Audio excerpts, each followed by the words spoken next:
Billiam, and we are the Digi-Dudes! Digi-Dudes! And what do we have this week, Debbie Dude? We have the We have the original OG version 1, the very first device that started everything off. So let's check it out.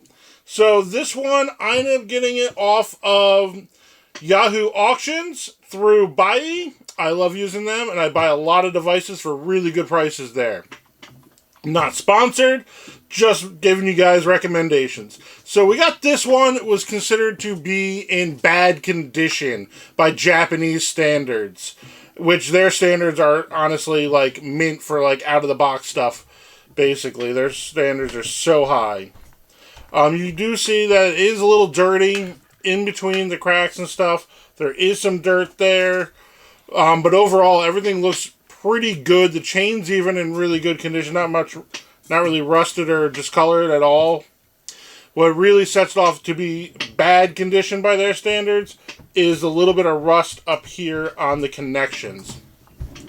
But I've already opened it up, put batteries in it to test it. It did say it was tested, so I saw that when I bought it. But I wanted to double check anyway and to check the sound quality. Sound sounded amazing on it. Everything lit up looking great. And the internal connections looked really good right off the bat, but there was dirt in the inside casing there. So we're just going to go through, and I'm going to go step by step with you guys and show you how I clean up all my devices. And we're going to try our best to get rid of that rust there on the top and just bring this thing back up to original condition.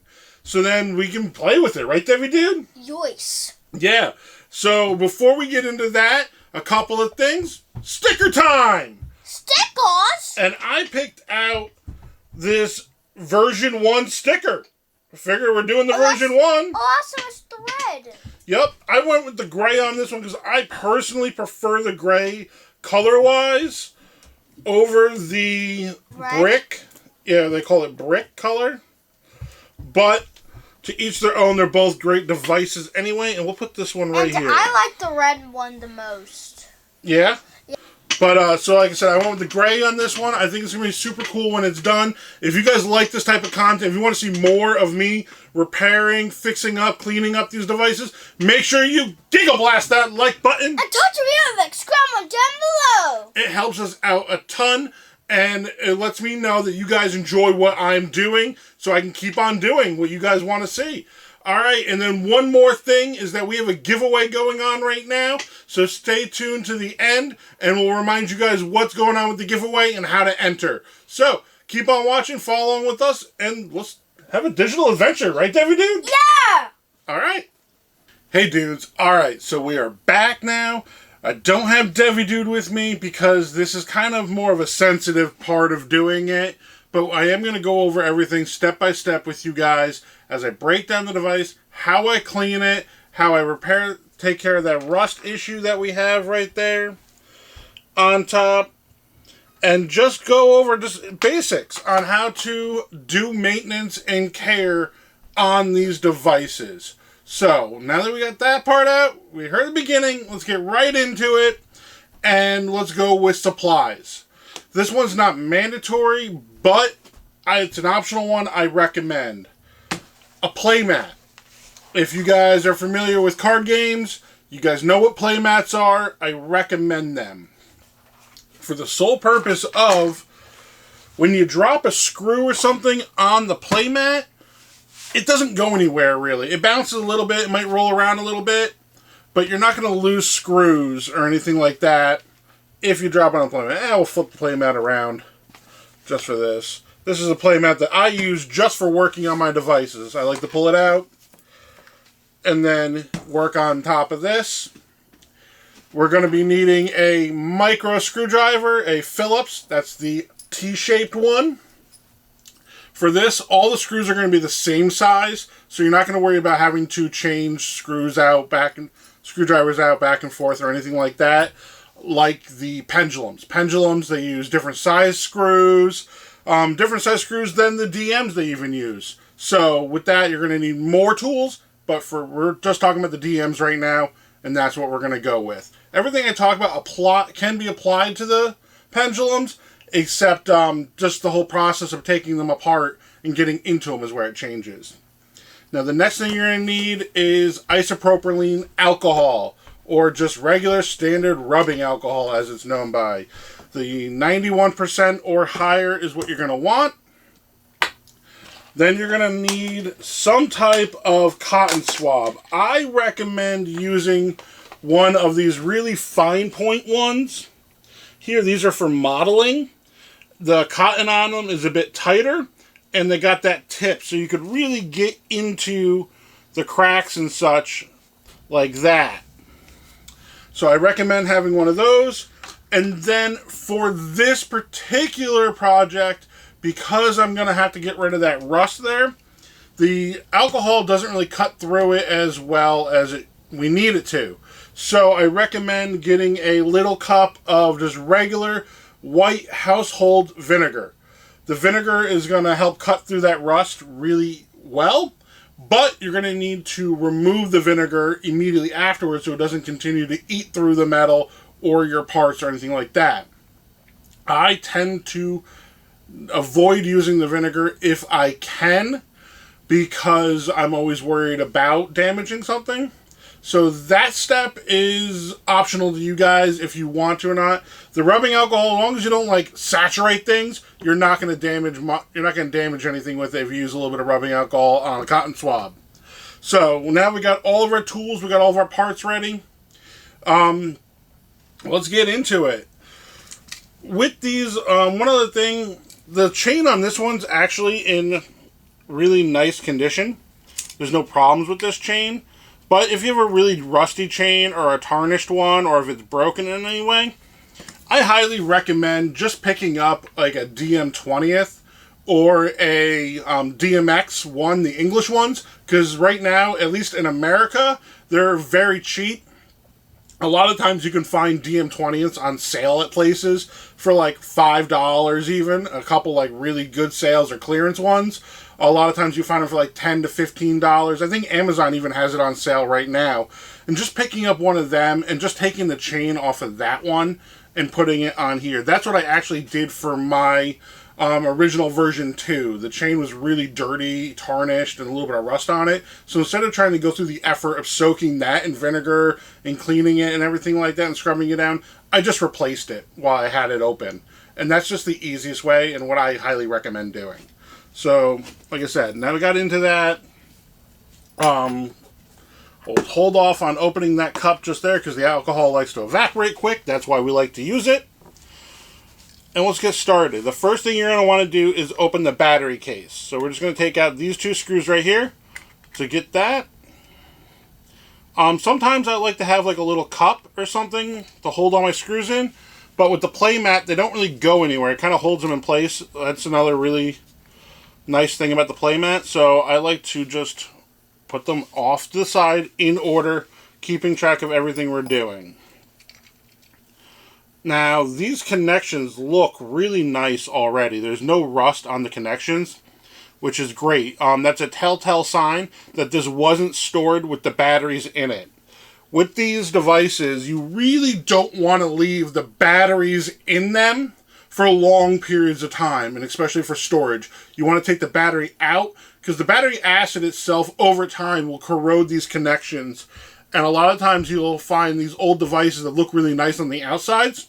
They'll still work, but those connections are all corroded, and you got to do a lot of work to clean them up.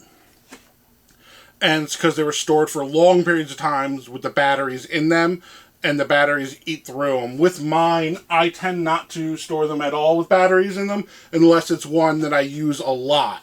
Then I'll leave the batteries in it just because I'm constantly using it.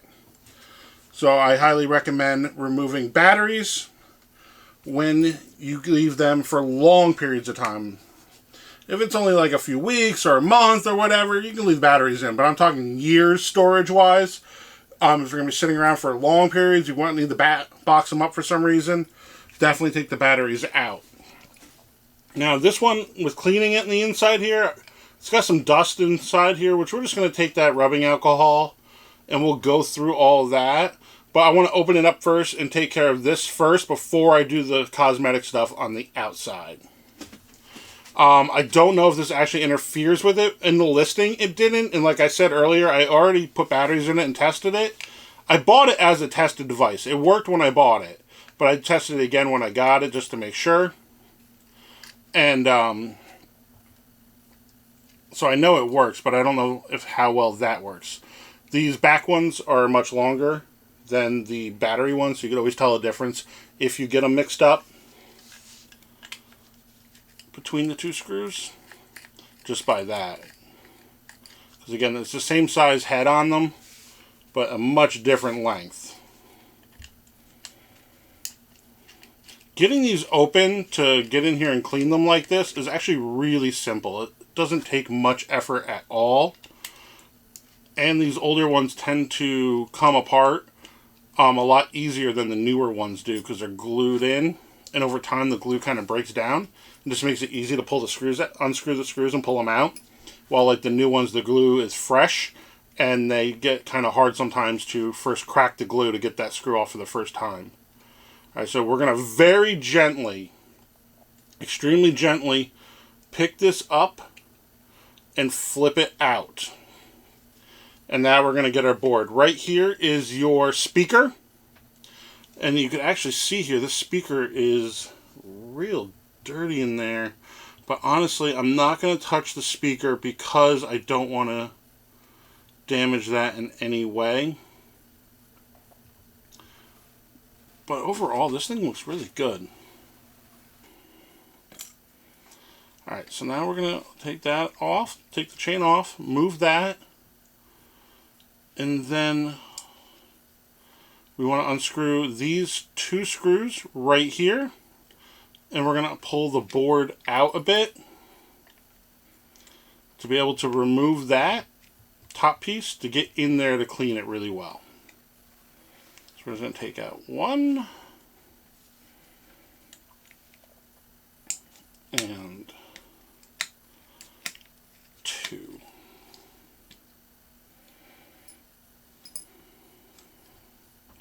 You could probably get down in there and do it without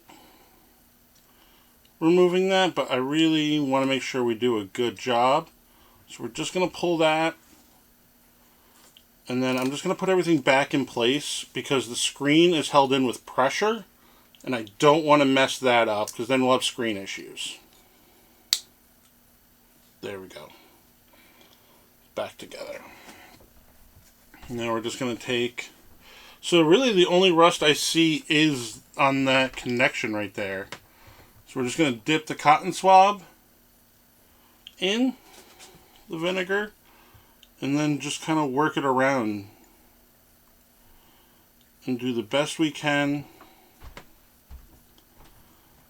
to eat through that rust.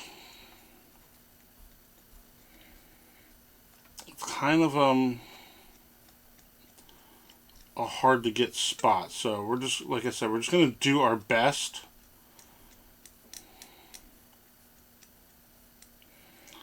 You guys can kind of see it there on camera. The cotton swab tip is turning green, and that is the rust coming off of this device. So we're just going to flip it over again. Flip the side over. Get a fresh side here. And we're just going to take our time and just work it around.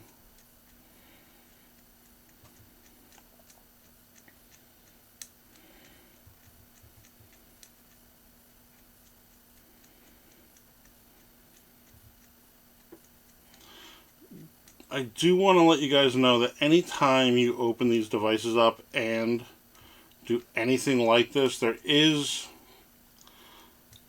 the chance you might damage it. So you just got to be careful, especially with these older ones. Things get old, they get brittle, the plastics become brittle over time, the wiring becomes brittle. So this isn't something you want to do all the time. It's only something I personally do whenever I get a new device that's really needs it. Cleaning up the outside stuff, which we'll do in a little while, isn't any problem. do that whenever you want with any device. Even popping it open real quick to swap the rusty chain out isn't much work at all. You guys saw how easy it came up. We didn't really even have to open it that far to get the chain out. But little by little, just working it. We are cleaning up the connections. This top one right here that I'm working on right now is already looking much better. All the rust is gone off of it already. And this one is the one that's worse. But it's coming along. As you guys can see here. And every so often the cotton swab gets worn out. Just grab another one.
Alright guys, I think that is going to be it for there. I don't think I'm going to be able to get that last little bit off this way. So we're just going to go to the rubbing alcohol. And we're just going to hit this with the rubbing alcohol just to make sure we get any and all vinegar off. But that is definitely way better than what it was. And we'll definitely should have a good clean connection now when we connect it to any other devices.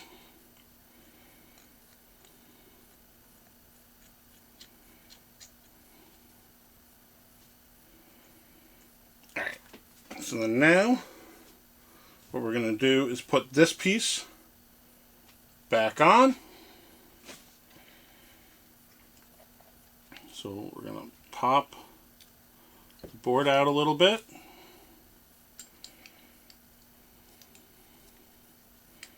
And then slide it back in and just kind of press those back in. Snug everything up.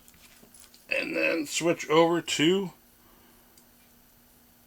screws. I highly recommend using a magnetic screwdriver just because it's so much easier.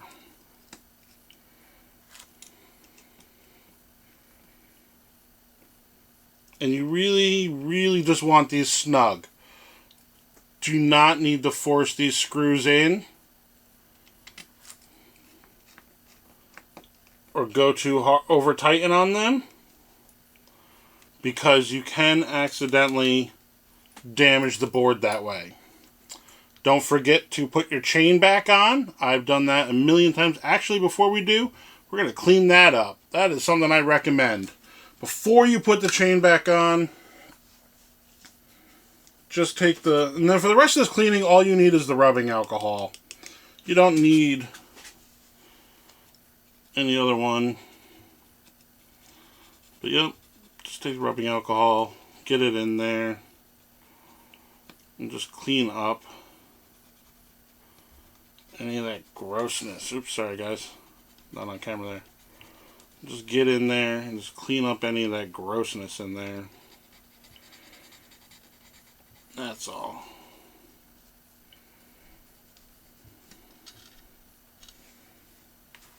And then dip it and get the other side.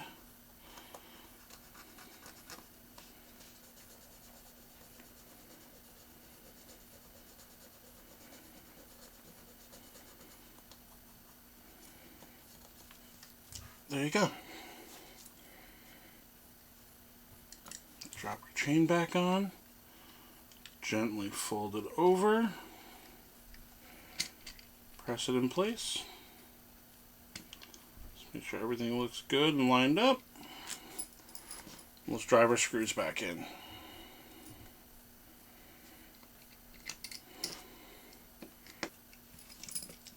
There we go. Screws are back in.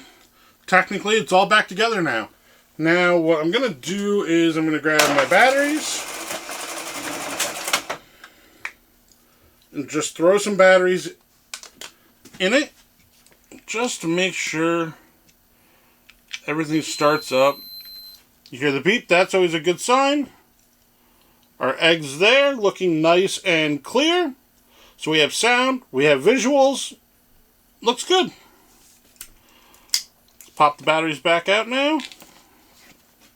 Put them off to the side. And now let's finish cleaning the rest of this device up.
There we go. Let's drop that down. Put that in.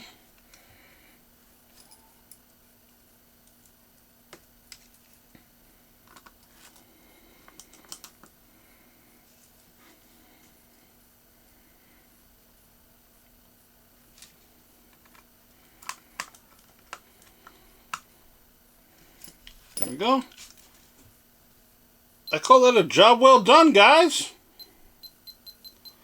Pick a random time for now. That's around there. Set. There we go. Restored. Brought back to beautiful life. Looking awesome. There's still some rust there on that top connection that we couldn't get there in the corner.